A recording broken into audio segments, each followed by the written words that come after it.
I really enjoyed this season because I feel like we kind of zoom in on everybody's characters a little bit more, especially you guys.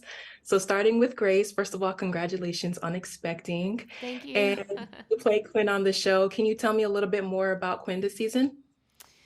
So Quinn is continuing the next level of her journey as she navigates self.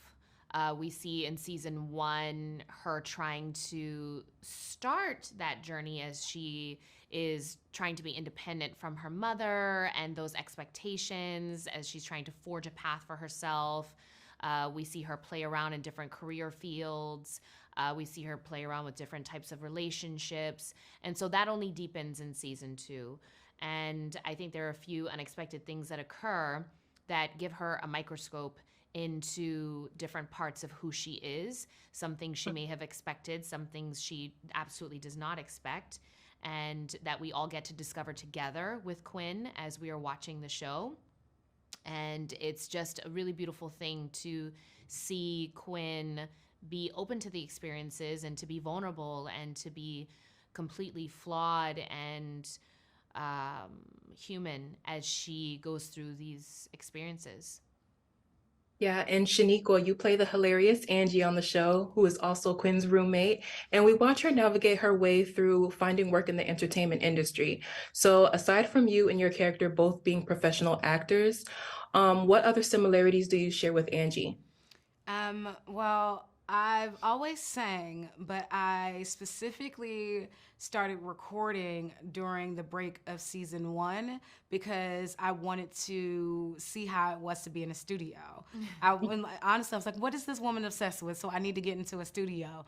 And from there, that love came. Her So music is banging, by the way. thank you. She's got Banging. music Nice. out. And yeah, so music, fashion are our similarities, the journey of what it is to be an artist and the ebbs and flows of that career and having all the promise and understanding of why you're here on this earth and not quite seeing that manifested yet is an Mhm. artistic journey that I just completely understood. Oh, nice. I can't wait to listen to the music. Thank Something you. about you. It's out right now on It's out Spotify. right now. Oh, okay. It's already out. Okay, I will definitely check that out. Yes. So, Grace, going back to you, it's kind of interesting because we see the dynamic shift between you and your mom on the show, played by Jasmine Guy. I wanted to ask, being that you are a new mom now, what would you do differently that maybe your own parents or your television mom could have been better at? Oh, what a nice question. Hmm. Um, so when you look at the dynamic with Quinn and her mother, so much of it is surrounding her mother's expectations. Uh, I think that as a new mom, I am most interested in raising my child to be the person that they were meant to be.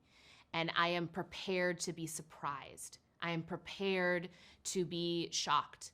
I'm prepared for my child to say, I'd like to be, and let's fill in a blank that I could never even imagine, like I don't know, whatever, I'm prepared to hear that and to say, how do I give my child the tools and the values, right? So that there are aspects of my child that feels like, we go back to like the empathy and the love and the kindness and those things. But how do I continue to guide this child instead of shape this child so that they can be who they were meant to be in the world and not who I want them to be in the world? And I think that that's a easier said than done task, but that's where my mindset is when it comes to motherhood right now.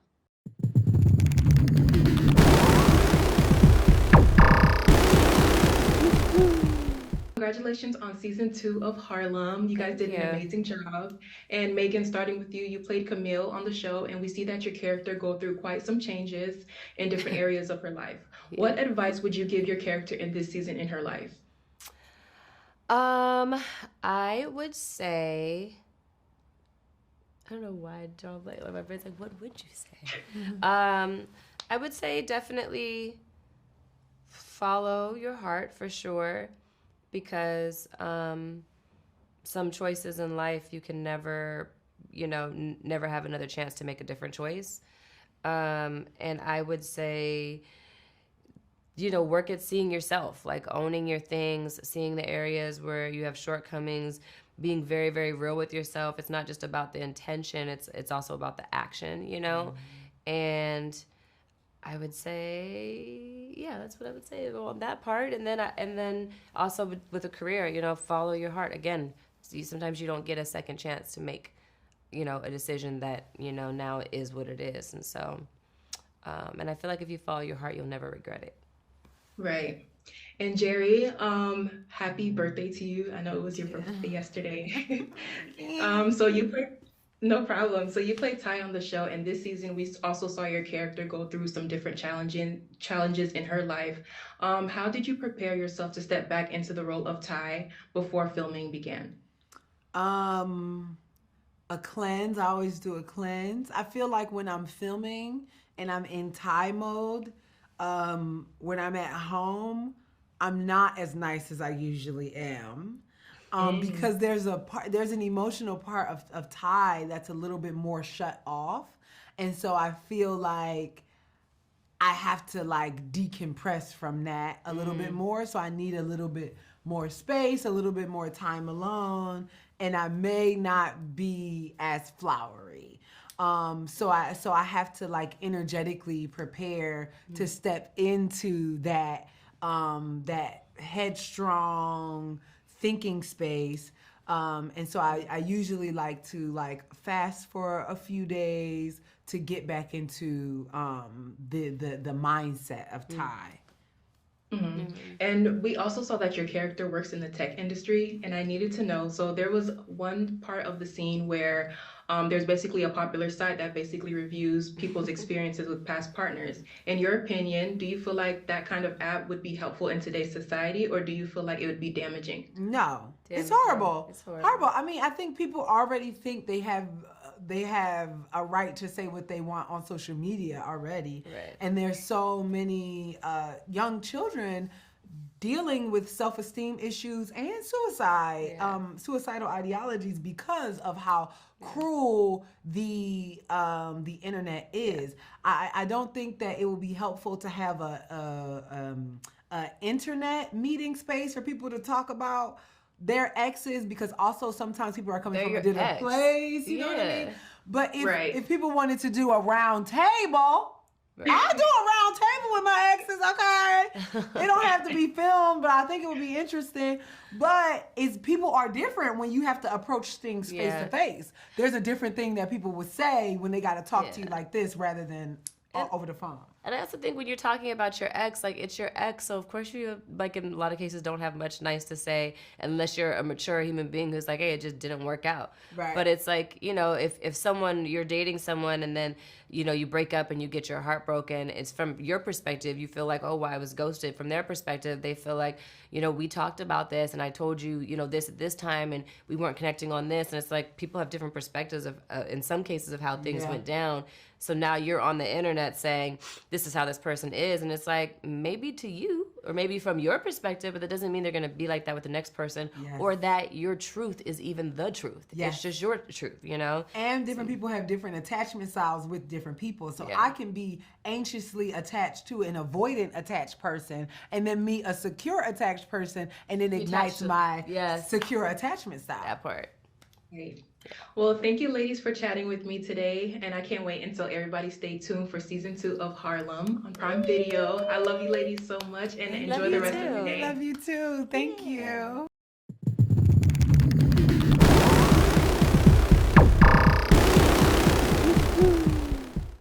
Ian in the first season, I like to call him like Ian the Dreamer. In season 2, he definitely grows into himself as a man. Where we left off, he was a little bit naive and thinking that everybody in Harlem was gonna, welcome him with open arms as he tried to introduce this little piece of Paris inside of Harlem. He really wanted to get his old love back. And, these are great ideas in theory. But then, when you have to be responsible enough to deal with what comes with it, you can't handle those responsibilities without being a man. So in season 2, you definitely get to see him grow into that. Nice. And I feel like Tracy did a very good job utilizing your character more this season. And we see him go through a lot of ups and downs. And I wanted to ask, what advice would you give Ian when it comes to figuring out what he truly wants in a relationship? I would say that you got to follow your heart when it comes to things like that. Life is ebbs and flows, so it's always going to go up and down. But even in certain losses, there's a lesson to be learned. So it's not truly a loss, even if you're not getting what you want. So I would say that take heed to all the lessons, not just the ones that feel good. Nice. And it's no surprise that a lot of us are familiar with the past roles that you've played on television, but I wanted to ask, was it challenging for you in any way to play Ian? Yeah, there were definitely challenges. I feel like there's certain challenges with every role. For Ian, I would say, you know,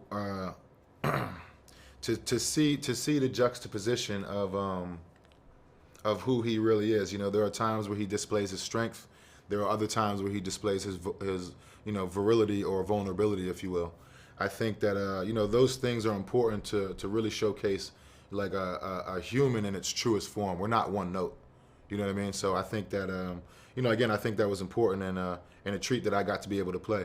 That was one of the first things that really brought me to this role, and it was highlighted in the writing even before I tried to bring it to life. So shouts out to the whole writers' room, Tracy and Scott, and everybody involved. Nice. And last question before wrapping. We obviously see you working alongside Meagan Good, who plays your girlfriend on the show, and you guys' relationship comes off as very authentic and natural on screen. So I wanted to know, was there any warm-ups you guys had to do in order for the relationship to translate well on screen? We didn't have too many warm ups, but it happens when you have two actors that really show up fully in the moment. And she my hats off to her because I never had to worry about her not showing up fully or having a dance partner that didn't get all the steps. You know what I mean? She's always there. She's there for me if I need a little bit of space to get my own self ready. She's there if I need a little bit more of her time to maybe get the lines right or maybe just to flesh out a theme that's going on in the show or even just within the scene. So again, I think having that allows us to show up fully in the scene, which I feel like creates for some of those magical moments. So my hats off to my dance partner, Miss Meagan Good, one of the greatest of all time.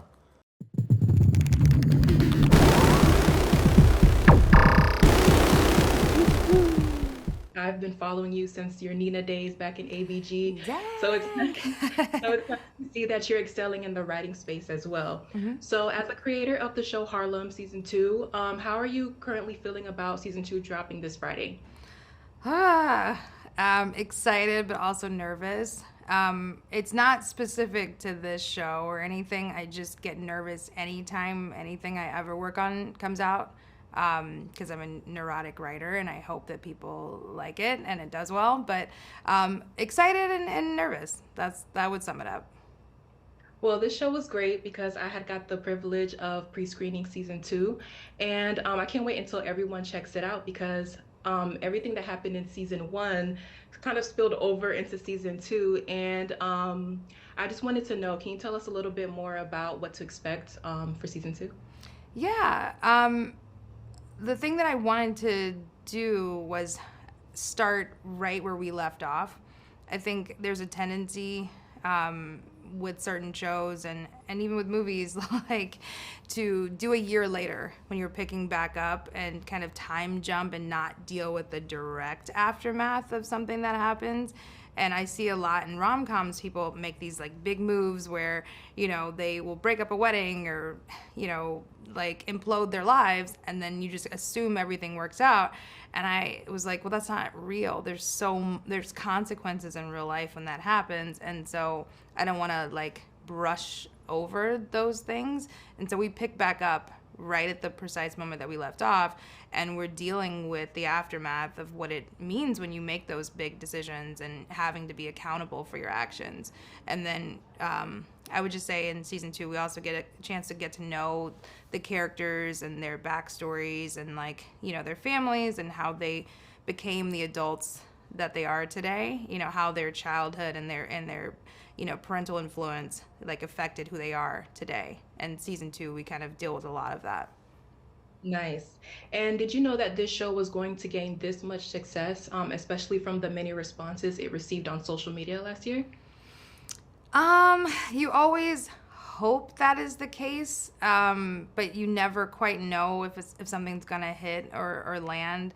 I always hope for the best, but I'm always nervous and I don't take it for granted because, it's really hard to get an audience to support something. There's so much content. So to be able to like make a splash and for people to watch it and for it to get renewed, like it's a beautiful thing, and I don't take it for granted. I'm really appreciative of all the people who watched it.